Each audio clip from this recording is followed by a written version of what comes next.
Badarpur NC কলেজের ছাত্র সংসদ নির্বাচনে জয়ী হলেন ৬ নির্দল প্রার্থী।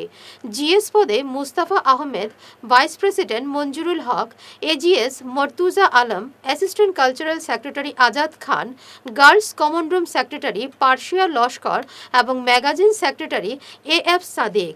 এদিকে জয়ী ছাত্রনেতাদের শুভেচ্ছা জানিয়েছেন বিধায়ক কমলাক্ষ দে পুরকায়স্থ।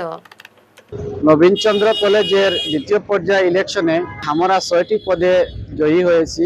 তোর সঙ্গে রয়েছে আমাদের দুটা পদ আরো রয়েছে, এরা যোগাযোগ করছে আমাদের সাথে আসবে।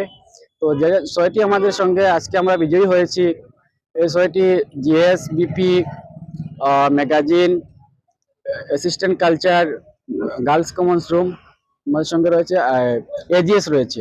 সুন্দর সুষ্ঠুভাবে এই ইলেকশনটা হয়েছে। আমি ধন্যবাদ জানাই কলেজ ফ্যামিলিকে। আমার নাম মর্তুজা আলম। আমি নবীনচন্দ্র কলেজের ছাত্র সংসদ নির্বাচনে অ্যাসিস্ট্যান্ট জেনারেল সেক্রেটারি হিসাবে নির্বাচিত হয়েছি। আমি প্রথমে আমাদের কলেজের সব স্যারদেরকে ধন্যবাদ জানাই, যারা আমাকে তাদের মূল্যবান ভোট দিয়ে জয়ী করেছেন। এবং আমি আরেকটি কথা না বলে পারছি না, করিমগঞ্জের মাননীয় বিধায়ক শ্রী কমলাক্ষ দে পুরকায়স্থ আমাদেরকে শুভেচ্ছা জানিয়েছেন। আমরা ওনাকে ধন্যবাদ জ্ঞাপন করছি যে উনি আমাদেরকে শুভেচ্ছা জানিয়েছেন। আমরা খুব খুশি হয়েছি, অত্যন্ত খুশি হয়েছি যে উনি আমাদের সঙ্গে আছেন।